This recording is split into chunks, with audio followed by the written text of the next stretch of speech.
තෙරුවන් සරණයි ඔයගොල්ලෝ හැමෝටම. මේ සුවිශේෂී සූත්‍රයක් තියෙනවද මේ කතා කරන්න කියලා හිතුණා. අපි කවුරුත් අහලා තියෙන ගොඩාක් කතා බහ කරන සූත්‍රයක්. මම පොඩි කාලේ ඉඳලම සෑහෙන කාලයක් තිස්සේ ඇහිලා තිබ්බ මේ සූත්‍රයක් ඕගතරණ සූත්‍රය. මේක තියෙන්නේ සංයුක්ත නිකායේ සගාත වග්ගෝ දේවතා සංයුක්තං නල වග්ගෝ කියන කොටසේ තමයි මේක තියෙන්නේ. එතකොට මේ ඇයි මේ ඕගතරණ සූත්‍රයේ විශේෂ වෙන්නේ? ඒකට හේතුවක් තියෙනවා. මොකද මේ දැන් අපි දැන් මේ ඉස්සලා මං අහලා තිබෙන විදිහට මම මේ දැන් අද මේ විස්තර කරන්න යන විදිහ පොඩි විශේෂත්වයක් තියෙනවා. ඒක ඔබ බලන්න ඒක ධර්මයට ගැලපෙනවද කියලා. දැන් මෙන්න මේ ඕගතරණයේ සූත්‍රයේ අපි හොඳාකාරවම දන්නවා. දැන් තථාගතයන් වහන්සේ මේ මාර්ගය විස්තර කරගෙන යන හැටි විස්තර කරනවා. තථාගතයන් වහන්සේ මේ සම්මා සම්බුද්ධත්වයට කරා කොහොමද ගියේ කියන එක ඕගතරණ සූත්‍රයෙන් විස්තර කරනවා. එතකොට දැන් ඊට ඉස්සෙල්ලා දැන් අපි මේක මට ඇහිලා තිබුණේ කෙනෙක් සෝතාපන්න වෙන්න ඕනේ නම් ඒ වෙන්න කෙනෙකුට මේ හිස ගිනි ගත්ත කෙනේ එගිනි ගිනි නිවන්න කොච්චරක් මහන්සි වෙනවද? ඕනම කෙනෙකුට තේරෙනවනේ ඒක උපමාවක්නේ. මේ ගින්නක් ඔළුවේ හටගත්තොත් සියලු වැඩ නවත්තලා ඒ ගින්න නිවා ගන්න එක නිකන් ඇඟෙන් ඉබේ වෙන දෙයක් වගේනේ. එච්චරකට මේ වෙන කිසිම දෙයක් නැතුව ඉස්සලම කරන්නේ ඒක. නමුත් මේ තථාගතයන් වහන්සේ මේ සෝතාපන්න ඵලයට පත්වීම මේ ධර්මාවබෝධයේ තියෙන වටිනාකම් පෙන්වන්න තවත් මේ ගත්ත උපමාවේ වෙන ඒක අරන් උපරිමයට අරගෙන කියනවා මේ හිසේ අවිලගත්ත ගිනි ටික නිවන්නටත් ඉස්සෙල්ලා ධර්මය අවබෝධ කරගන්න කියලා. දැන් ඒ කියපු කතාවේ තේරුම හිස ගිනි ගත්ත කෙනෙක් ධර්මය අවබෝධ කර ගිනි නිවා ගන්න නැතුව ඉන්න කියන එක නෙමෙයිනේ. මේ ගත්ත උපමාව ඒ කියන්නේ පෙන්වන්නේ ඒ කියන්නේ ඊට වඩා තව ලෞතර සම්මා සම්බුදුරෙක්ගේ මේ තියෙන මහා ඥාණයෙන් පෙන්눔 කරලා දෙනවා කෙනෙකුට මොකක් හරි විදිහකට මේකේ අප්‍රමාදී බවක් ඇති වෙන්න ඕනේ නම් ඒ ගත්ත උපමාවෙන් තේරෙනවා තව ඊට වඩා ගන්න උපමාවක් නැහැ. ඉතින් උපරිමයට අප්‍රමාදී බව ඇති වෙන්න හිසේ ගිනි නිවන්නත් ඉස්සෙල්ලා මේ ධර්ම අවබෝධය කරගන්න කියලා. එතකොට ඔන්න දැන් ඒ තමයි ධර්මාවබෝධය සඳහා ඇහිච්ච දේ. ඊට පස්සේ දැන් ඒ ධර්මාවබෝධය ලැබෙලා ඕගතරණය කියන සූත්‍ර දැන් ඊට පස්සේ මේ ධර්ම මාර්ගය වඩාගෙන යන එකට මට ඇහිලා තිබුණේ මෙන්න මේ ඕගතරණේ සූත්‍රය හරහා. ඒ ඕගතරණේ සූත්‍රයේ තථාගතයන් වහන්සේ මේ අහපු මේ විශේෂ සුවිශේෂී ප්‍රශ්නේ මේ දෙවිය ඇවිල්ලා තථාගතයන් වහන්සේගෙන් අහනවා නිදුකානන් වහන්සේ නුඹ වහන්සේ කෙසේ ඕගේ තරණය කළසේක්ද කියලා. එතකොට තථාගතයන් වහන්සේ කියනවා එවත්නි මම නොපිහිටමින් වෑයම්ද නොකරමින් ඕගේ තරණය කළෙමි කියලා. ඉතින් දැන් අන්න මේක කිව්වට පස්සේ මම ඇත්තටම මේකේ අහලා තිබ්බේ මුල්ම කාලේ පස්සේ නම් පසු කාලිනෝ මේ ස්වාමීන් වහන්සේලාගෙන් කාර්යයට ඇහුණා. මම මුල්ම කාලේ අහනකොට අහලා තිබුණේ ඒක මේ වෑයම්ද නොකරමින් පිහිටාද නොසිටමින් ඕගේ තරණය කරා කියලා. දැන් ඒක මේකේ හරියට බැලුවාම තියෙන්නේ පිහිටා නොසිටමින් වෑයම් නොකරමින් ඕගේ තරණය කරා කියලා. දැන් අන්න මෙහෙම කිව්වහම දැන් මේකට ගත්තු අර්ථය තමයි එච්චර වීරිය උපදවන්න එපා කියන එක. ඒ කියන්නේ දැන් ගොඩාක් ඒ කියන්නේ මේක නිකන් සාමාන්‍යයෙන් නිකන් අපි අර අපේ භාෂාවෙන් කියනවා නම් නිකන් මේක ටිකක් අර මේ ගොඩාක් මේ ටිකක් ෂේප් එකේ යන්න ඕන වැඩක් මේ ගොඩාක් එෆර්ට් එක දැම්මොත් එහෙම මේ මග වැඩෙන්නේ නැහැ. අන්න එහෙම අදහසක්. දැන් මේකට ගොඩාක් මේ ස්වාමීන් වහන්සේලාගෙන් මට ඇහිලා තියෙනවා සමහරලාට දැන් සබන් කෑල්ල තදින් අල්ලන්න එපා මේ එහෙම කියන උදාහරණ තියෙනවා. ඒ වගේම තව සුවිශේෂී තථාගතයන් වහන්සේම දේශනා කරපුව මට මතක නෑ ඒ ස්වාමීන් වහන්සේගේ නම. මං හිතන්නේ සෝන හාමුදුරුවෝ වෙන්න ඕනේ. ඒ සෝන හාමුදුරුවන්ට තථාගතයන් වහන්සේ කියනවා ඒ නම වැරදි නම් සමා වෙන්න මේ අර වීණාවේ තත් ගොඩාක් තද කරලා හෝ ගොඩාක් බුරුල් කරපුවාම මේ වීණාවේ හඬ හරියට එනවද මේ වීණාවේ වයන්න බෑ නේද කියලා. මොකද මේ ගිහි කාලේ වීණා වාදනය කරන්න ඊටාම දක්ෂ කෙනෙක් නිසා ඒ ඇසුරු කරගෙන තථාගතයන් වහන්සේ ධර්මාවබෝධය සඳහා ගෙනියන මේ එක දුර්වල තැනක් දැකලා කියලා දීමක් තියෙනවා. ඉතින් අන්නේ ඒකත් එකක්. ඒ කියන්නේ ගොඩාක් තදින් අල්ලන්න එපා, තද කරන්න එපා, ගොඩාක් බුරුල් කරන්නත් එපා.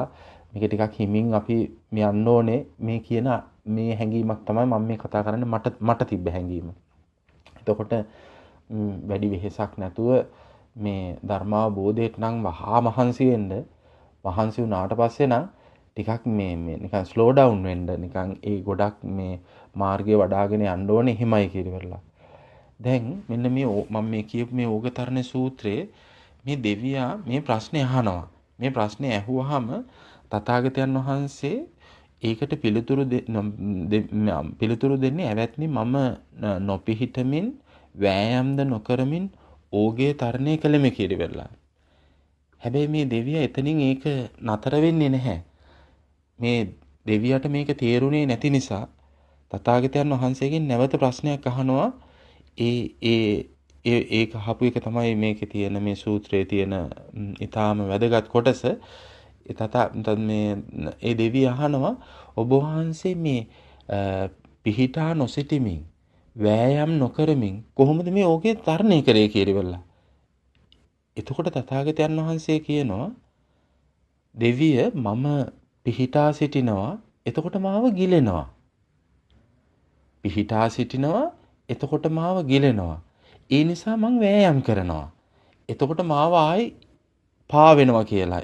එතකොට ඒ කියන්නේ මේ දැන් මේ අර දෙවියා අහපු ප්‍රශ්නෙට නොපිහිටා සිටමින් වෑයම් නොකරමින් ඕගේ තරණය කරේ කොහොමද කියලා අහනකොට තථාගතයන් වහන්සේ ඒකට ලබා දෙන උත්තරේ තියෙන්නේ දෙවියා මම පිහිටා සිටිනවා එතකොට මාව ගිලෙනවා එතකොට මං වෑයම් කරනවා කියලා. දැන් ඕගොල්ලෝ මේක මේ බොහෝම සියුම්වට හිතලා බැලුවොත් එහෙම මෙන්න මෙතන මේකේ පොඩි ආපහු මේ පොඩි නිකන් කෙනෙකුට පැටලිලි සහගත අවස්ථාවක් වෙන්න පුළුවන්. ඒ කියන්නේ දැන් මේ තථාගතයන් වහන්සේගේ දේශනාවේ නෙමෙයි මම මේ කියන්නේ අපි වගේ අය මේක බලාගෙන යනකොට මෙන්න මෙහෙම පැටලිල්ලක් එන්න පුළුවන්. පිහිටා ඒ කියන්නේ උඩින් කියනවා පිහිටා නොසිටමින් වෑයම් නොකරමින් ඕගේ ධාරණය කරා කියලා. කොහොමද පිහිටා නොසිටමින් වෑයම් නොකරමින් ඕගේ තරණය කරේ කියලා අහුවාම එතකොට ඒකට ලැබෙන උත්තරේ තියෙනවා පිහිටා සිටිනවා එතකොට ගිලෙනවා ඒ නිසා වෑයම් කරනවා කියලා. ඉතින් එතකොට ඒ යට දෙන උත්තරේ හරියට නිකන් පිහිටා ඉඳලා ඊට පස්සේ වෑයම් කරලා වගේ. මං කියන එක මං හිතන ඕගලන්ට තේරෙනවා ඇති කිරිවරලා මේකට දැන් පිහිටා නොසිටමින් වෑයම් නොකරමින් ඕගේ තරණය කළේ කොහොමද කියන ප්‍රශ්නෙට උත්තරේ හම්බෙන්නේ මම පිහිටා සිටිනවා මේ තථාගතයන් වහන්සේ සම්මා සම්බුද්ධත්වයේ කරා යන ගමන නෙමෙයි විස්තර කරන්නේ. ඒ ගමන විස්තරේ ඒ ඕගේ තරණය කරනකොට කොහොමද උනේ කියන එක තමයි මේ විස්තර කරන්නේ. එතකොට ඒ දෙවියට උත්තර දෙනවා මම පිහිටලා හිටියා. පිහිටලා හිටියාම මං ගිලුණා. එතකොට මං ආයි මේ වෑයම් කරා කියලා. දැන් එතකොට දැන් ඒ යට කෑල්ල අපි පොඩ්ඩක් ගත්තොත් එහෙම මේ යට දැන් අර මේ නොපිහිටා සිටමින් වෑයම් නොකරමින් නේ තව විදිහකින් කිව්වොත් පිහිටා නොසිටමින් වෑයම් නොකරමින් ඕගේ තරණය කරේ මෙන්න මෙහෙමයි කියන එක විස්තර කරන්න යනකොට විස්තර කරන්නේ පිහිටා සිටිනවා ඊට පස්සේ වෑයම් කරනවා. ඉතින් දැන් අපිට දැන් හිතෙන්න පුළුවන් ඇයි එහෙනම් දැන් ඉතින් මේ කියලා තියෙන පිහිටා ඉඳලා වෑයම් කරලානේ පිහිටලා ඉන්නවා ටිකක් වෙලා ඊට පස්සේ මේ වෑයම් කරනවා. එතකොට දැන් මේ එහෙම කිව්වේ නෑනේ. දැන් තථාගතයා එහෙම දැන් ඊට ඒක එහෙම විස්තර කරලා ඒ වාක්‍යෙම ආයි කියනවා. ඒ කියන්නේ මේ දෙවියන් වහන්සේට මේ දෙවියට දෙන උත්තරේ මම ඒකේ තියෙන විදිහටම කියන්න. ඇවැත්නි මම යම් විටක පිහිටා සිටින්ද එකල්ලි ගිලෙමි. ඇවැත්නි මම යම් විටක වෑයම් කෙරෙම්ද එකල්ලි ඉල්ප යමි. ඇවැත්නි මෙසේ මම නොපිහිටමින් වෑයම්ද නොකරමින් ඕගේ තරණය කළෙමි කියලා. එතන මේ වාක්‍ය ආයි කියනවා නෑ ඕගේ තරණය කරේ පිහිටා මේ නොපිහිටමින් වෑයම්ද නොකරමින් කියලා ඉවර වෙලා. හැබැයි දැන් අර විස්තර කරනකොට කියන්නේ පිහිටා සිටිනවා එතකොට මාව ගිලෙනවා ඊට පස්සේ මම ආපහු මේ වෑයම් කරනවා කියලා. ඒ කියන්නේ පිහිටනවා වෑයම් කරනවා කියන දෙයක් තමයි එතන කියන්නේ. හරි. අපි මෙන්න මේ ඇයි දැන් මේ මොකද මොකද්ද කියන එක විග්‍රහ කරගන්න ගියාම මෙන්න මේ අපිට අදහසක් එනවා මේ අර ඉස්සෙල්ලා මම දැන් මේ කියන්න හදපුව මේ වීරිය කරන්න එපා කියපු වීරිය අඩුවක්ද මොකද්ද කියන එක පිළිබඳව අපිට මෙන්න මේකේ මේ විග්‍රහයක් කරගන්න පුළුවන්. මේ පිහිටා සිටින්නේ දැන් තථාගතයන් වහන්සේ මෙතන කියනවානේ මම යම් විටක පිහිටා සිටින්ද කියලා. මොකද්ද මේ පිහිටා සිටිනවා කියන එකට අපි අර්ථකථනය ගත්තා නම් හරියට මේ ප්‍රශ්නේ විසඳ ගන්න පුළුවන්. දැන් එතකොට දැන් මේ මොකද්ද මේ පිහිටා සිටිනවා කියලා කියන්නේ?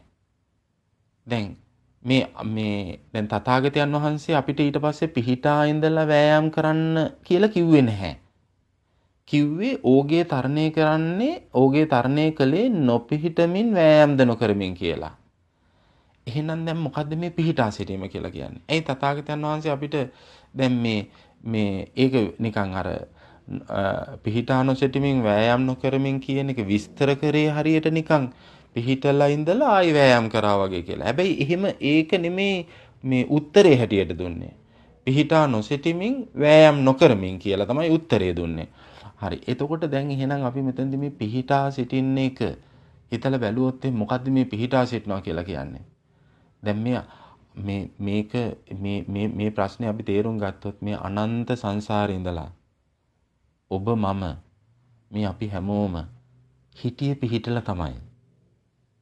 ඒ හිටියේ පිහිටලා කියලා කිව්වේ කාමයේ මතයි පිහිටලා හිටියේ. අනන්ත සංසාරේ ඉඳලා එන ගමනේ පිහිටලා ඉන්න කියලා අලුතෙන් කියලා දෙන්න දෙයක් නැහැ. ඒ කියන්නේ ලෝතුරු සම්මා සම්බුදුරෙක් ඇවිල්ලා කියන්න දෙයක් නැහැ ලෝකේට මේ මහණෙනි උඹලා කොහොම හරි පිහිටලා හිටපන් කියලා. පිහිටලා තමයි හිටියේ. ඒ කියන්නේ තව විදිහකින් කිව්වොත් අනන්ත සංසාරේ ඉඳලා වෙච්ච වැරද්ද මොකද්ද? වැරද්ද ඒක තමයි මේ කාමයේ මත පිහිටා සිටීම. අන්නේ වැරද්ද තමයි කාමයේ මත පිහිටා සිටීම. ඒ වැරද්ද කරන්න කියලා කියන්නේ නැහැනේ ලෞතර සම්මා සම්බුදුරේ. ඒක නිසා පිහිටා සිටින්න කියලා කියන්නේ නැහැ කවදාවත්. එහෙනම් මේ පිහිටා සිටින්න කියලා කිව්වේ මොකද්ද මේ කිව්වේ? ඒ කියන්නේ නොපිහිටා සිටීමෙන් කියලා මොකද්ද මේ කිව්වේ? කාමයේ මත පිහිටන්න එපා කියලා කිව්වේ. කාමයේ මත නොපිහිටා සිටීමෙන් වෑයම් නොකරමින්. ඒ කිව්වේ. ඒ කියන්නේ කාමයේ මත පිහිටියොත් තමයි වෑයම් කරන්න වෙන්නේ. ඒක තමයි අර තථාගතයන් වහන්සේ දෙවියාට කිව්වේ. දැන් මේ බැරි වෙලාවත් පිහිටලා හිටියොත් දැන් තථාගතයන් වහන්සේ මේ බෝධිසත්ව අවදියේ එහෙම පිහිටලා හිටියද පිහිටලා හිටියා. ඒ කියන්නේ දැන් මේ බුද්ධත්වයේ කරා යනකොට ගමන් කරපු මේ ගමනේදීත් එහෙම වුණා. එතකොට තථාගතයන් වහන්සේට තේරුණා පිහිටලා හිටියොත් මේ කාමයේ ගිලෙනවා. ඒක නවත්තන්න බෑ. දැන් අපි උදාහරණයක් හැටියට අපිට තේරෙන භාෂාවෙන් අපි ගත්තොත් එහෙම. දැන් කෙනෙක් මත්පැන් පානය කරන්න පුරුදු වෙනවා. දැන් කෙනෙක් මත්පැන් පානය කරන්න දැන් පුරුදු වෙලා තියෙන්නේ දැන් දවසයි 2යි නම්. එහෙනම් ඒ ප්‍රමාණයට තමයි ඒ පිහිටලා හිටියේ ප්‍රමාණය. දැන් අපි හිතමු මොකක් හරි ආර්ය ශ්‍රාවකයෙක්ගෙන් මේ ධර්මයක් අහලා මේක පුදුමාකාර මේ කාමයේ කියන එක දුකක් මේ පුදුම මේ ආස්වාදයේ අප්පාසාදෝ බහු දුකක් උරුම කරලා දෙන්න අල්ප ආස්වාදයක් මහා දුකක් උරුම කරලා දෙනවා. ඒක නිසා කියන මේ දැන් මේ තියෙන වැටහීම ඇවිල්ලා තිබුණොත් ඒක ආවොත් එහෙම දැන් මේ ඊටාම කෙටි කාලයක් නම් මේ කාමයේ මත පිහිටලා හිටියේ. එහෙම නැත්නම් මේ බීමත් කමට හුරු වෙලා තිබ්බේ. ඒක ගලව ගන්න එතනින් ගැලවිලා යන්න පුදුමාකාර විදිහට හැකියාවක් තියෙනවා. ඒක එහෙම එතනින් ඉක්මනින්ම ගැලවිලා යන්න. ඒ කියන්නේ මේ හරිම ලේසියෙන් ඒක ගැලවිලා යන්න පුළුවන්. එතකොට දැන් හැබැයි දැන් මේක අවුරුදු ගාණක් අවුරුදු 10ක් විතර මේ විශාල කාලයක් මත්පැන් වලට පුරුදු වෙච්ච කෙනෙක් නම් ඒ මත්පැන් වලින් ගැලවෙන්න පුළුවන් ද ලේසියෙන්? ඒ කියන්නේ දැන් කෙනෙකුට ධර්මයකටත් අවබෝධ වුණා මේ ධර්මය අවබෝධ වුණා කියලා එයා මේකට ඊටාම දැන් මම අහලා තියෙනවා සරකාණි වග්ගය. ඒ කියන්නේ එහෙම එතකොට දැන් ඒ වගේ සමහරලාට ධර්මයෙන් පවා උපමා තියෙනවා සමහර කෙනෙකුට මේ කියන දේ අදාළ නොවෙන්න පුළුවන්. සමහර කෙනෙකුට ඊටාම තමුන් කාමයේ කොච්චර එරිලා ඉන්නවද එතනින් ගැලවිලා එන්න මූලිකව මහ විශාල ආයාසයක් යොදන්න වෙනවා තමුන් කොච්චර කාමයේ එරිලා තියෙන ප්‍රමාණයට අනුව. ඉතින් ඒ නිසා ඒ කියන්නේ දැන් මේ පිහිටා සිටීම කියන එක මේ කාමයේ මත පිහිටා සිටීම කියන එක මං හිතනවා ඔයගලන්ට ඒක ධර්මයට හොඳට ගැලපෙයි කියලා ඉවරලා. එතකොට මේ පිහිටා දැන් පිහිටලා හිටියොත් ගිලෙනවා. ආය අහන්න දෙයක් නැහැ. ගිලුනොත් එහෙම ඒ ගිලිච්ච එකෙන් ගොඩ එන්න මහ විශාල වශයෙන් ආයාසයක් කරන්න සිද්ධ වෙනවා. ඉතින් එතකොට ඒ තථාගතයන් වහන්සේට තේරුණා මේක කාමයේ මත පිහිටා සිටියොත් Taman ගිලෙනවා. නවත්තන්න බෑ. ඉතින් මේ කාම මඩවලේ එරෙනවා. මේ කාමයේ තුල ගිලෙනවා. එතකොට දැන් අපි අර කියපු උපමාවෙම ගත්තොත් එහෙම ඔබටම ඕගොල්ලන්ගේ මේ ජීවිතේ කෙනාට අදාළ වෙන අප්‍රමාණ මේ උදාහරණ තමා තුළින්ම එන්න පටන් ගනි. ඇත්ත තමයි කොච්චෙක් දුරට වැරදි වැඩකට යම්කිසි විදිහකට කාමයේ ආස්වාදයට එතන එරිලා තියෙනවද? ඒ සඳහා කොච්චර කාලයක් එරිලා තියෙනවද? ඒ ප්‍රමාණයට එරෙනවා. එතකොට ඒකෙන් ගැලවිලා එන්න ලොකු එෆර්ට් එකක් හරි ආයාසයක් දරන්න ඕනේ. එතකොට වෑයම් කරන්න ඕනේ. ඇයි? එතන ඉඳලා මේ මාර්ගයක් වඩාගෙන යන දැන් කාමයේ වරදවා හැසිරෙන්න පුරුදු වෙලා ඉන්න කෙනෙක් හිටියොත් එහෙම. දැන් එයා නිරතුරුවම ප්‍රගුණ කරලා තියෙන්නේ ඕකම නම්. ඒ තියෙන ගතින් මේ සියලුම නිමිති අනුනිමිති සියලුම දේ ලැබෙන්නේ යාට ඒ දේටමයි. එතකොට ඕකෙන් ගැලවෙනවා කියන එක මහ විශාල ආයාසයක් දරලා එනවා කියලා වගේ තැනකට එන්න සිද්ධ වෙනවා. ආයාසයක් දරන්න වෙනවා. ඇයි මේ කාම මඩවලේ එරිලා තියෙන නිසා. පිහිටලා ඉන්නේ. ඒකයි. පිහිටලා සිටියොත් එරෙනවා. ඒක තමයි මේ තථාගතයන් වහන්සේ මේ දෙවියට කිව්වේ. දෙවිය මම පිහිටලා හිටියා. එතකොට මාව ගිලුණා. කාටත් එහෙමයි. ඒ බෝධිසත්ව අවදියේ මේ සම්මා සම්බුදුරජාණන් වහන්සේ වෙන්න හිටිය තථාගතයන් වහන්සේට එහෙමන අපිටත් එච්චරයි. කාටත් එච්චරයි. එතකොට පිහිටලා හිටියොත් ගිලෙනවා. ගිලුනොත් එහෙම මහ විශාල ආයාසයක් දරන්න ඕනේ. ඒක කෙනාට අදාළ විදියට ඔබගේ උපමාව ඔබ කාමයේ එරිලා තියෙන තැන්වල ඉඳලා හිතලා බලන්න ඒකෙන් ගැලවෙන්න කොච්චර අමාරුද කියලා.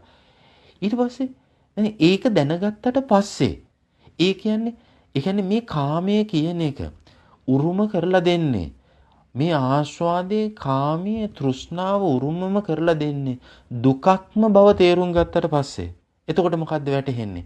ඒ කියන්නේ මේ ඔබට ධර්මය අවබෝධ වෙලා මේ කාමයේ ආස්වාදයේ ආදීන් මේ ආස්වාදයේ උරුම කරලා දෙන්නේ දුකක්මයි කියන එක දැනගෙන පටිච්ච සමුප්පන්නව මේ චතුරාර්ය සත්‍ය අවබෝධ වුණ කෙනෙකුට ඉස්සල්ලාම වැටහෙනවා මේ කාමේ මඩවලේ එරෙනකොට එතනින් ගැලවිලා එන්න මහ විශාල ආයාසයක් දරන්න ඕන කියලා.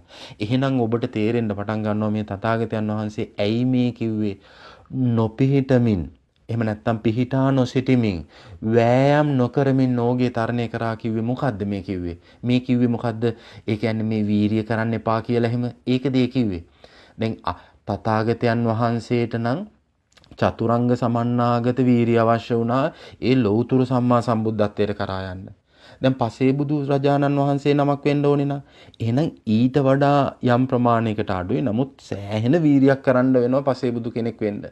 එතකොට අරිහතුන් වහන්සේ කෙනෙක් වෙන්න ඒත් එහෙමමයි පුදුමාකාර වීරියක් අවශ්‍යයි. අපි ඒක දැන් තව චුට්ටකින් කතා කරමු.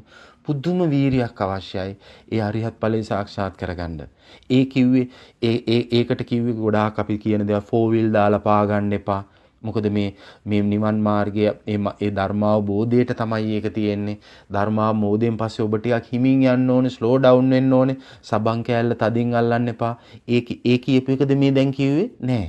මේ කිව්වේ පිහිටා නොසිටමින් කියලා කිව්වේ මොකද්ද කිව්වේ? කාමයේ මත පිහිටන්න එපා කියලා කිව්වේ. ඒ කියන්නේ තව විදිහකින් කිව්වොත් කුසල සීලයක හිත තියාගන්න කියලා කිව්වේ. තවත් විදිහකින් කිව්වොත් තථාගතයන් වහන්සේගේ බුද්ධ භූමියේ එන්න කියලා කිව්වේ. සතර සතිපට්ඨානය තුල හිත තියාගන්න කියලා කිව්වේ. ඒ කියන්නේ අර කැටකිරිල්ල උපමාව හිතාගන්න. අර කැටකිරිල්ලේ බැරි වෙලාවත් අර පස් කැටේ ඇතුලේ හැංගිලා හිටියේ නැත්තම් අර එළියට වෙලා හිටියානම් අර උකුස්ස ඈත එනකොට මේ පණ කඩාගෙන දුවාගෙන එන්න ඕනේ මෙන්න මේ තියෙන පස් කැටේ ඇතුළට හැංගෙන්න. ඒ කියන්නේ දැන් ඇයි ඒත් අනාරක්ෂිත තැනක හිටපු නිසා තථාගතයන් වහන්සේගේ බුද්ධ භූමියෙන් එළියෙන් හිටියේ. ඒ කියන්නේ ආරක්ෂිත භාවයක් නැහැ. ඒක නිසා තමයි තථාගතයන් වහන්සේ මේ සතර සතිපට්ඨානයක්ම දේශනා කරලා. මේ තියෙන අසම සම කරුණාව නිසා අපි සැමටම කියලා දුන්නේ කොහොමද මේ බුද්ධ භූමියේ මේ ආරක්ෂිතව පියාගේ භූමියේ ආරක්ෂිතව ඉන්නේ කොහොමද කියන එක විස්තර කරලා දුන්නේ සතර සතිපට්ඨානය හරහා. ඒ කියන්නේම මොකද්ද? ඒ කියන්නේ අපි ඉන්නේ කුසල සීලයකමයි. මං හිතනවා ඔයගලන්ට මතක් වෙනවා ඇති කියලා න චේතනාකරණීය සූත්‍රය. ධර්මියෝ පුරවනවා කියන එක. ඒ කියන්නේ කුසල සීලයේ ඇත්තවකට අවිප්‍රතිසාරයේ ඇති වේවායි චේතනාවෙන් කළ යුතු යමක් නැත. ඒ අවිප්‍රතිසාරයේ ඇතිවීම තල ධර්මතාවයකි. එතකොට ඒ කියන්නේ කෙනෙකුට කරන්න තිබ්බේ මොකද්ද? කුසල සීලයක හිත තියාගෙන ඉන්න විතරයි. ඒ කියන්නේ නොපිහිටා සිටින්නයි ඒ කිව්වේ. ඒ කියන්නේ කෙනෙක් ඉන්නේම තථාගතයන් වහන්සේ මේ පිහිටලා ඉන්න කියලා ආයි කාට හරි කියලා දෙන්න ඕනේ මේ ජීවිතයේ අනන්ත සංසාරේ මේ ඉන්න සෑම කෙනෙක්ම පිහිටන්නේ කාමයේ තමයි. ඒක ආයි අමුතුවෙන් කියලා දෙන්න දෙයක් නැහැ. එතකොට කියලා දෙන්න දෙයක් ඒක තමයි වරද අපි ළඟ තිබිච්ච. මේ චතුරාර්ය සත්‍ය අවබෝධ වෙලා tamunට චින්තන විපර්යාසයක් සිදු වෙලා මේ තියෙන tamanට ලැබෙන මේ තනිකර පටිසෝත වෙන්න. ඒ කියන්නේ මේ උඩුගම් බලා යන සැඩපහරට විරුද්ධ අතට යන තමන්ගේ අංශක 180කින් මේ හැරෙන විපර්යාසයක් වෙලා යම්පරේ සුඛතෝ ආහු තදරියාහු දුකතෝ විදු මේ ආර්යයන් යම් මේ දැන් අනාර්යෙක් දුකයි කියන දෙයට ආර්යෙක් සැපයි කියනවා කිව්වේ අපි කිව්වේ චින්තන විපර්යාසයක් වෙනවනේ. හිතන විදිය අංශක 180කින් වෙනස් වුණා. ඒ කියන්නේ අපි කිව්වේ කාමයේ දුකයි මේ කාමයේ උරුම කරලා දෙන්නේ දුකක්ම බව දැනගත්තාම ඒ ආර්ය ශ්‍රාවකයාට එනවනේ මේ හිතන පතන විදිහේ තනිකර චින්තන විපර්යාසය. දැන් අන්නේ විපර්යාසය තමයි මෙතනත් මේ කියන්නේ පිහිටා නොසිටිමින්. ඒ කියන්නේ මේ පිහිටා කාමයේ මත පිහිටා සිටින්නේ නැතු වුනහම වෑයම් කරන්න දෙයක් නැහැ. ඒකයි. පිහිටා නොසිටිමින් වෑයම් නොකරමින්. දැන් වෑයම් කරන්න වුණොත් දැන් තථාගතයන් වහන්සේටත් තේරෙනවා දැන් ස්වයම්බු ඥාණයෙම දැන් මේ තියෙන පාරමිතා අනුව අවබෝධ කරගන්නවා මේ දෙවිය මම පිහිටලා හිටියා එතකොට මාව ගිලුණා. ඉතින් ඒ ගිලුණාම මට පුදුමාකාර වෙහෙසක් දරන්න වුණා. ඒ ආපහු මේ ගිලෙන එකෙන් නැතුව මේ ආපහු උඩට එන්න. ඉතින් අන්නේ එහෙම ඕගේ තරණය කරන්න බැරි බව තථාගතයන් වහන්සේ තේරුම් ගත්තා. ඒක තේරුම් අරන් තථාගතයන් වහන්සේ තේරුම් ගත්තා මේ ඕගේ තරණය කරන්න පුළුවන් මේ පිහිටා නොසිටිමින්. ඒ කියන්නේ කාමයේ මත පිහිටුවොත් ඔබට අසාමාන්‍ය ලෙස වෙහෙසක් දරන්න වෙනවා. ඒ ගිලෙන එකෙන් බේරෙන්න. හැබැයි කාමයේ මත පිහිටා සිටියේ නැත්තම් කාමයේ මත පිහිටා සිටියේ නැත්නම් ඒ කියන්නේ පිහිටා නොසිටිමින් කිව්වොත් පිහිටා නොසිටිමින් වුණොත් වෑයම් නොකරමින් කියලා ඊළඟ කාරණේ එන්නේ ඊට පස්සේ. මම අර ඔබට ඉස්සෙල්ලාම කිව්වේ මම අර මේක ඉස්සෙල්ලාම අහනකොට මම මුල්ම කාලේ මේක අහලා තිබ්බා කියලා වෑයම් නොකරමින් පිහිටා නොසිටිමින් ඕගේ තරණය කරා කියලා. මොකද ඒ කාලේ ගොඩ වෙලාවක වෑයම් කරන්න එපා කියන එකට තමයි ඒ වැඩිපුරම දුන්නේ. ඒ කියන්නේ 4 wheel දාලා පා ගන්න එපා. මේ එහෙම කරන්න එපා. ඒ කියන්නේ ඒ කියන දෙක තථාගතයන් වහන්සේ යම් දෙයක් එකට අරගෙන ඊළඟ කාරණේ දෙකට ගත්තා නම් ওই දෙක එහෙම අපිට කැමැති විදිහට මාරු කරන්න බෑ. ඒතකොට මේ තථාගතයන් වහන්සේගේ අසමසම ඥානය නිසා තමයි නොපිහිටා සිටමින් කියන එක ඉස්සෙල්ලා කිව්වේ. ඒ කියන්නේ වෑයම් නොකරමින් කියන එක අදාළ වෙන්නේ කෙනෙක් නොපිහිටා සිටියොත් විතරයි. ඒ කියන්නේ වෑයම් නැත්තම් වෑයම් කරන්න වෙන පුදුම විදිහට. ඒ කියන්නේ නොපිහිටා සිටීමෙන් කෙනෙක් කාමයේ මත පිහිටා සිටින්නේ නැත්තම් ඒකේ තේරුම තමයි ඔහු ඉන්නේ කුසල සීලයක, ඔහු ඉන්නේ සතර සතිපට්ඨානයෙන් ඒ තියෙන පියාගේ භූමිය බොහොම ආරක්ෂිත තැනක ඉන්නේ. ඉතින් වෑයම් කරන්න දෙයක් නැහැ. එතකොට අර න චේතනා කරණීය සූත්‍රය අනුව ඒ කුසල සීලයේ ඇත්තෙවකට අවිප්‍රතිසාරය ඇති වේවායි චේතනාවෙන් කටයුතු යමක් නැත. ඒ අවිප්‍රතිසාරය ඒ කියන්නේ ඇතිවීම තෙල ධර්මතාවයක්. හිතේ විපරීත භාවය කියන එක ඇති වෙන්නේ නැහැ. ඒතකොට අවිප්‍රතිසාරය ඇති වෙච්ච කෙනෙකුට මේ ප්‍රබෝධය ඇති වේවායි චේතනාවෙන් කටයුතු යමක් නැහැ. ඒ ප්‍රබෝධය ඇතිවීම තෙල ධර්මතාවය. ඒ ප්‍රබෝධය ඇත්තේවකට ප්‍රීතිය ඇති වේවායි චේතනාවෙන් කටයුතු යමක් නැත. ඒ ප්‍රීතිය ඇතිවීම තෙල ධර්මතාවය. ওই විදිහටම ප්‍රීති මනස්ස කායෝ පස්සද්දති පස්සද්දි කායෝ සුඛං දේති කියලා ඒ සමාධිය දක්වාම ඒ ගිහිල්ලා මේ සියලුම දේවල් ධර්මියෝ විසින් ධර්මියෝ පුරවනවා කියලා කිව්වේ ඒකට. ඒ කියන්නේ වීරියක් කරන්න දෙයක් නැහැ. මොකද්ද ඔබ කරේ? ඔබම අප කළ යුතු එකම දේ මේ තථාගතයන් වහන්සේගේ මේ දේශනාවට අනුව නොපිහිටා සිටින්න ඕනේ. ඒ කියන්නේ අනන්ත සංසාරේ ඉඳලා අපි කරේ පිහිටලා හිටපු එක. නොපිහිටා සිටින්නට කියලා මේ තථාගතයන් වහන්සේගේ මේ පුදුමාකාර ගැඹීර කතාවක් මේ කියලා තියෙන්නේ. නොපිහිටා සිටීමෙන් වෑයම් නොකරමින් ඔබට වෑයම් නොකර ඉන්න පුළුවන් වෙන්නේ. ඒ කියන්නේ નિરાයාසයෙන් මේ ගමන යන්න පුළුවන් වෙන්නේ අර මේ මෙන්න මේ නොපිහිටා සිටියොත්. දැන් මේ නොපිහිටා සිටින්න අවශ්‍ය කරනවද වීරිය? නොපිහිටා සිටින්න තමයි අපි මේ සත්‍තිස් බෝධිපාක්ෂික ධර්මවල වීරිය කියන එක කොච්චර තැනක කතා කරනවද කියන එක ඔබ අනිවාර්යෙන් ගොඩ දෙනෙක් දන්නවා. හිතලා බලන්න. සතර සම්‍යක් ප්‍රදාන කියන එකේ ඡන්ද චිත්ත විරිය විමර්ශා එතනත් වීරිය තියෙනවා. එතකොට ඊට පස්සේ මේ සතර ඊර්ධිපාදවල ඡන්ද චිත්ත විරිය විමර්ශා එතන වීරිය තියෙනවා. එතකොට සතර සම්‍යක් පදහන ඒ සතර සම්‍යක් පදහනවල මේ පදහන කියලා කිව්වේ පාලියෙන් වීරියට. එතකොට ඒ සතර සම්‍යක් පදහනවල මේ මොකද්ද කිව්වේ? අර කිව්වේ නූපන්න කුසල් උපන්න කුසල් දුරු කරන්න පහාන පදහන. නූපන්න කුසල් නූපදවන්න සංවර පදහන. උපන් කුසල් වැඩි දියුණු කරන්න අනුරක්කන පදහන. ඊට පස්සේ නූපන් කුසල් උපදවන්න භාවනා පදහන. එතකොට ඒ කිව්වේ ඒ වීරිය එතනම හතරක්. දැන් පළවෙනි එකේ එකක් කියවුණා. ඊළඟ එකේ හතරම වීරිය ගැනමයි. එතකොට වීරිය පහක් සඳහන් වෙලා තියෙනවා එතන අපි බැලුවොත් එහෙම. ඊට පස්සේ අපි බලමු ඊළඟට තියෙන සතර සතිපට්ඨානේ. දැන් සතර සතිපට්ඨානේ ඒකේ වීරිය නැද්ද?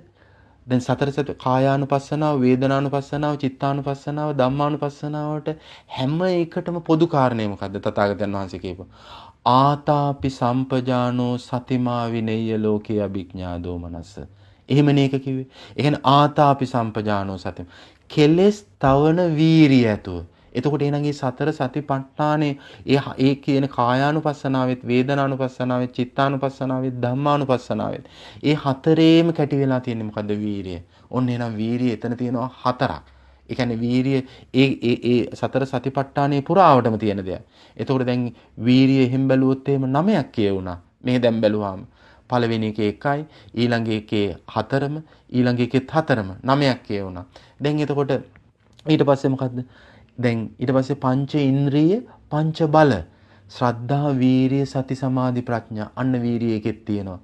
එතකොට වීරිය උන්න 10 පාරක් කියවුණා.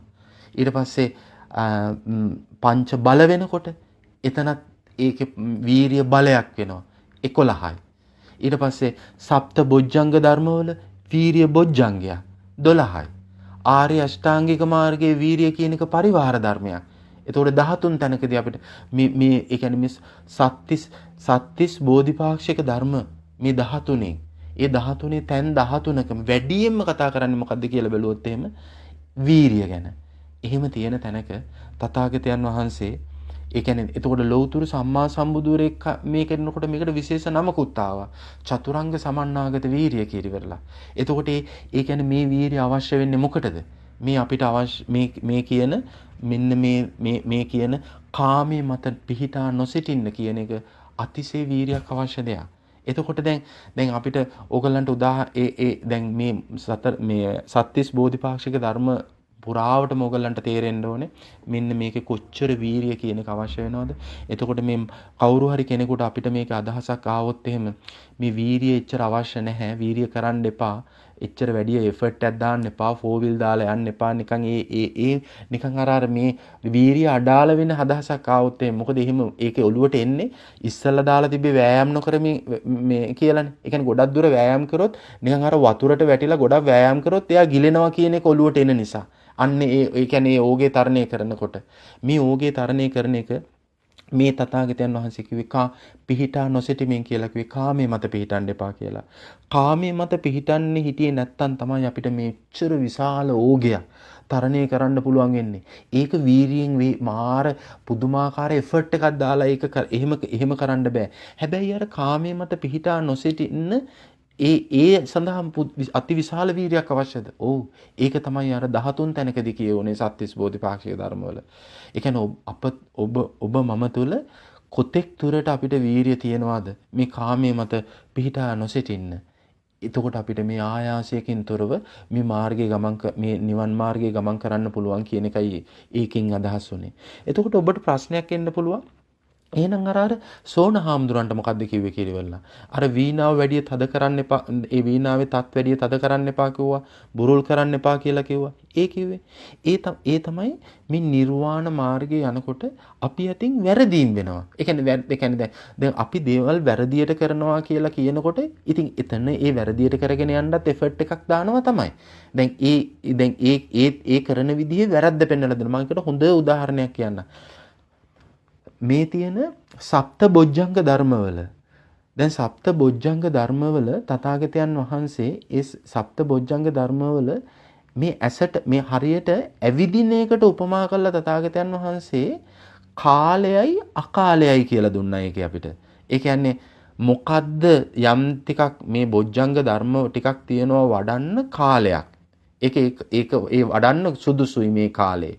තව බොජ්ජංග ධර්ම ටිකක් තියෙනවා අකාලයි ඒ ටිකට ඒ වෙලාවේ. ඒ කියන්නේ ඒකට ඒක කාලය නෙමෙයි.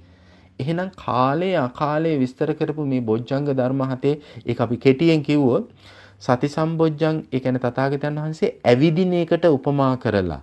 දැන් ඇවිදිනකොට සෑම මොහොතකම S2 අරගෙන තියෙන්න එපා. නැත්තම් අපි හැප්පිලා කොහේ හරි මොකක් හරි තුවාලයක් කරගන්නවා අපිට ඇවිදින්න බැරි වෙනවනේ. එහෙනම් S2 සති සම්බොජ්ජංගයට උපමා කරා. දැන් එතකොට ඊටඟට බොජ්ජංග ධර්ම 6ක් තියෙනවානේ. ඒ දැන් අන්නේ බොජ්ජංග ධර්ම 6 තුනකට කඩලා ඒ තිබ්බ එකක් ධම්මවිචය වීරිය ප්‍රීති කියන එකක් අනිත් එක පස්සද්ධි සමාධි උපේක්ෂා කියන එක තව එකක්. අන්නේ විදිහට තථාගතයන් වහන්සේ මේක උපමා කරා. මේ එක කකුලක් තියෙනවා. එක කකුලක් තියෙනවා කියන්නේ අර බොජ්ජංග ධර්ම තුනක් වගේ. දැන් අපි එක කකුලක් ඇවිදිනකොට මේ ඇවිදින එකේ උපමාව S2 පාවිච්චි වෙනවා අනිවාර්යෙන්ම. ඊට පස්සේ අපි වම් කකුලක් ඉස්සරහට තියනවා. එච්චරයි තියන්න පුළුවන්. ආයි වම් කකුල තව ඉස්සරහට තියන්න බෑ. එහෙමනේ අපි ඇවිදිනකොට ඊට පස්සේ වම් කකුල ඉස්සරහට තිබ්බා. ආයි දකුණු කකුල අරන් ආයි ඉස්සරහට තියන්න ඕනේ. අන්නේ විදිහට තථාගතයන් වහන්සේ උපමා කරනවා. මෙන්න මේ වෙලාවේ මේ සප්ත බොජ්ජංග වැඩෙනකොට මේ මොකද්ද මේකේ ධම්මවිචය වීරිය ප්‍රීති කියන බොජ්ජංග ධර්ම තුන එක වෙලාවක වැඩෙනවා. අනිත් වෙලාවේදී මේ පස්සද්ධි සමාධි උපේක්ෂා ඒකත් ඒ මාර්ගයේ වඩනකොට දැන් මාර්ගයේ වඩන කෙනෙකුට ඒ කියන්නේ මේ ඕගය තරණය කරන කෙනෙකුට තියෙනවා එයා කාලය අකාලය දැනගන්න ඕනේ. මම ඒක මේ වෙලාවේ ගොඩක් කතා කරන්න යන්නේ නැහැ. නමුත් ඔබ ඒ කියන්නේ මම මේකේ අර දැන් මේ ප්‍රශ්නෙට උත්තරේ දෙන්න ගත්තොත් ඒ සෝන හාමුදුරුවන්ගේ මේ කියලා මට ඒ නමත් ඇත්තට මතක නැහැ. ඒක ඒ වීණාවේ උපමාව ගේන්නේ සෝන හාමුදුරන්ටද කියලා මං හිත මේ ඒක එහෙම වුණත් සමා වෙන්න. ඒ දැන් අන්නේ මේ වීණාව තද කරන්න එපා මේ තද කරන්න එපා වැඩි බුරුල් කරන්නත් එපා කියලා ඒ කිව්වේ මොකද්ද? ඒ කියන්නේ අපි දැනගන්න ඕනේ මේකේ ප්‍රමාණය දැනගන්නවා කියන කීකේ තේරුම තමයි මේ මාර්ගයේ වඩාගෙන යනකොට අපි අර wrong track යන්නේ නැතුව. ඒ කියන්නේ මේ ධර්මයේ තියෙන යම් යම් දේවල් අවබෝධ කරගන්නකොට අපි අර નિરර්ථකාරී, ඒ කියන්නේ අර්ථයක් නැතුව වෙහෙසෙන එක නතර වෙලා යනවා. එතකොට ඒ කියන්නේ අපි අපේ යම්කිසි වීරියක් තියෙන්න ඕනේ යම් න්‍යායකකට අනුව. ඒ න්‍යායකට අනුව යම් වීරියක් යෙදෙනකොට ඒ වීරිය අවශ්‍යද? ඒ වීරිය අර සත්‍තිස් බෝධිපාක්ෂික ධර්ම පුරාවටම වැඩියෙන්ම කතා කරන වීරිය ඒක ඔබ තුල තිබිය යුතුමයි. ඒක එහෙම තිබුණ නැත්නම් මේ ඕගය තරණය කරන්න බෑ කියන එකම තමයි ඕග තරණ සූත්‍රයෙන් තථාගතයන් වහන්සේ මේ දේශනා කළා තියෙන්නේ කාමයේ මත පිහිටා නොසිටමින් කියලා. ඒ කියන්නේ පිහිටා නොසිටමින් කිව්වේ කාමයේ මත පිහිටා නොසිටමින් කියලා. ඉතින් මේ ඔබ අප හැම වෙලේම දන්නවා කාමයේ මත පිහිටන්න නැතුව ඉන්න කොච්චර අමාරුද කියලා. එතකොට ඒ කියන්නේ කාමයේ මත ඒ වීරිය වැඩිලා කෙනෙකුගේ ඒ කියන්නේ කාමයේ මත පිහිටා සිටියේ නැත්තම් එතකොට අර effortless අපි කියන්නේ අර ප්‍රීති මනස කායෝ පස්සද්දි මේ ප්‍රීති මනස කය සැහැල්ලු වෙලා ඒකෙන් මේ සිත සමාධිගත වෙලා નિરાයාසයෙන් සුඛා පටිපදා කිප්පා අභිඥා තුලින් මේ ගමන යන්න පුළුවන් විදිහක් සැකසෙනවා එහෙම වුණාම. ඉතින් ඒ නිසා මම බලාපොරොත්තු වෙනවා මේක ඕගොල්ලන්ට තේරෙන්න ඇති. මේක කියන්න හේතුව තමයි මේ සෑහෙන කාලයක් තිස්සේ ඇහුණා මේ එච්චර මේ ෆෝර් වීල් දාලා පා ගන්න එපා, සබන් කෑල්ල තදින් අල්ලන්න එපා. ඒ කියන්නේ පොඩ්ඩක් ඔච්චර ගොඩක් හදිසි වෙන්න එපා මේ කියන දේවල්. ඒක නෙමෙයි මේකෙන් කිව්වේ. පිහිටා සිටින්න එපා කියලා කිව්වේ කාමයේ මත පිහිටා සිටින්න එපා කියලා. එතකොට ඔබට වෑයම් කරන්න දෙයක් නැහැ. එතකොට වෑයම් නොකරමින් මේ මහා ඕගේ තරණය කරන්න පුළුවන්. ඒ විදිහට විතරමයි පුළුවන්. ඒ කියන්නේ තථාගතයන් වහන්සේ කියපු විදිහට ඒ බුද්ධ භූමියක ඉඳලා කුසල සීලයක හිත තියාගෙන ඉන්නවා කියන එකමයි මේ කිව්වේ.